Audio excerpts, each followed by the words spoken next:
In the ancient dawn of Westeros, long before dragons danced in the sky or great houses vied for an iron throne, there were the first men. They were pioneers, warriors, and builders who crossed the arm of Dorne and stepped into a land brimming with magic, a land guarded by the enigmatic children of the forest. Their arrival marked the beginning of a long, brutal war.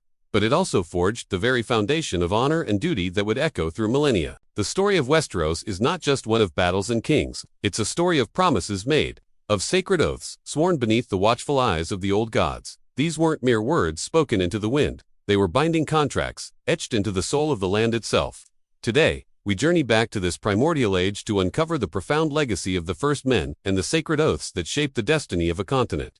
To understand these oaths, we must first understand the silent, eternal witnesses to them, the weirwood trees. Imagine stepping into a forest unlike any other. The air is still, heavy with the weight of ages. Towering above you are colossal trees with bone-white bark, as pale as snow, and leaves the color of blood. These are the weirwoods, the heart trees of the old gods. For the first men, these were not just trees. They were living conduits to the divine, the eyes and ears of the gods themselves. Carved into their trunks are faces, somber and knowing, with deep-set eyes that seem to follow you. It's said that the sap that runs from these carvings, a deep red liquid, resembles weeping blood. These faces were not carved for decoration. They were carved by the children of the forest, a way for their green seers, their seers and prophets, to look through the trees, to witness events across time. When the first men adopted the worship of the old gods, they embraced this reverence for the weirwoods. Every significant castle in the north, and many in the south, has a godswood, and at its center stands a heart tree. It is before this heart tree that the most solemn vows are made, a lord swearing fealty, a knight taking his vows, a couple exchanging marriage promises. All are done in the presence of the old gods, their faces watching from the pale bark. To lie before a heart tree was considered the gravest of sins, a betrayal not just of men, but of the gods themselves. The rustle of the five-pointed blood-red leaves was said to be the gods whispering their judgment. These trees held the memory of the world, their roots delving deep into the earth, their branches reaching towards the sky, connecting the past, present, and future. They were the ultimate guarantors of an oath's sanctity. The most significant oath in the history of the first men was not one of war or marriage, but of peace. After 2,000 years of relentless conflict with the children of the forest, a conflict that saw the first men's bronze weapons clash against the children's obsidian daggers and powerful magic, both sides were exhausted. The land itself bled from their war. It was then, on a small island in the center of a great lake called the God's Eye, that the leaders of both races met to end the bloodshed. This was the signing of the pact. Visualize the scene. The wisest of the first men heroes and the most powerful of the children's green seers, gathered in a grove of the tallest weirwoods on the continent. No words were written on parchment. The terms were spoken aloud, a sacred oath sworn by all present. The first men swore to cease their felling of the weirwood trees and to respect the deep forests, which would remain the domain of the children. In return, the children of the forest ceded all the open lands of Westeros to the first men. To seal this monumental agreement, every weirwood tree on the Isle of Faces was marked with a carved face, turning the entire island into a sacred testament to their promise. From that day forward, the green seers could watch over the realms of men, ensuring the pact was kept. This was more than a treaty. It was a mystical contract that intertwined the destinies of the two peoples. The age of war ended, and the age of heroes began, a period of 4,000 years of peace and cooperation. The first men learned much from the children, including a deeper understanding of the old gods and the magic of the land. This oath, sworn in the sight of the gods, established a precedent for all future vows in Westeros. It taught that a promise was a sacred, unbreakable bond, its power resonating through the very soil and stone of the continent. The legacy of these ancient oaths is woven into the very fabric of Westerosi society, especially in the north, where the blood of the first men runs strongest. Think of the Starks of Winterfell. Their house words, "Winter is coming," are not a threat, but a constant reminder of the need for vigilance, preparation, and duty, principles rooted in the promises of their ancestors. When Ned Stark says, "The man who passes the sentence should swing the sword," he is upholding an ancient code of personal responsibility, a direct inheritance from the first men's culture of honor. This is the same culture that values a man's word above all else. A promise made in the north is expected to be kept, no matter the cost.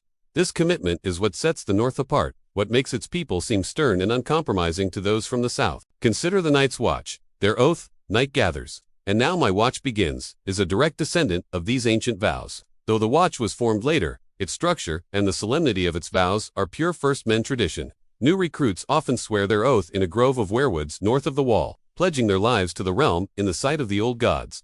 This act connects them to a lineage of duty, stretching back thousands of years.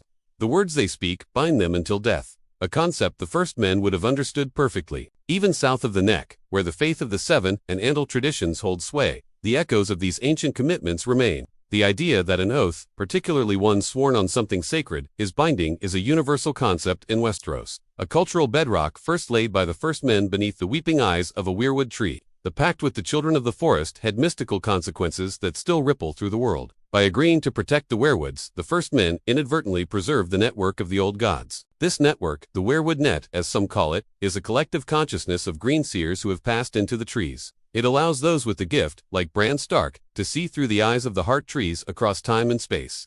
Without the pact, the first men might have cut down every last weirwood, severing this connection to the past and blinding the land to its own history. The magic of the children, and by extension the magic of the old gods, would have faded from the world entirely. So, this single, ancient oath not only secured peace but also preserved the very source of deep magic in Westeros. This connection also explains the unique abilities found in some First Men bloodlines, particularly the Starks. The prevalence of wargs, or changers, in the north is a direct result of their proximity to the children and the magic of the old gods. The blood of the First Men mingled with that of the children over the long centuries of peace, passing down a sliver of their mystical connection to nature. Therefore, the oaths of the First Men were not just political or social contracts, they were magical ones. They tied humanity to the land and its ancient, mystical forces in a way that the later arriving Andals, with their 7 gods and their iron, never truly did. The Andals cut down the weirwoods in the south, severing their connection to that ancient power and creating a cultural and magical divide on the continent that persists to this day. In conclusion, the whispers of these ancient oaths are far from silent. They are the foundation of honor in the north, the reason a Stark's word is as strong as winter, and the source of the lingering magic that sleeps beneath the soil of Westeros. From the solemn vows of the Night Watch to the sacred duty of a lord to his people, the spirit of the first men endures. They taught Westeros that a promise is not just a collection of words but a force of nature, a binding power witnessed by gods older than humanity itself. The faces on the weirwood trees continue to watch, their sap-red tears a constant reminder of the bloodshed and the promises made in the dawn of days. They are the guardians of memory, the silent keepers of oaths that defined an age and shaped a world. The legacy of the first men is a powerful lesson, that true strength lies not in the sword, but in the sanctity of one's word. Thank you so much for joining us on this journey back in time. The history of Westeros is as deep and tangled as the roots of a weirwood tree, and we've only just scratched the surface. If you enjoyed this exploration of ancient lore, be sure to like this video and subscribe to our channel for more deep dives into the history and magic of our favorite worlds. Let us know in the comments which piece of lore you'd like us to explore next. Until then, may you always keep your oaths.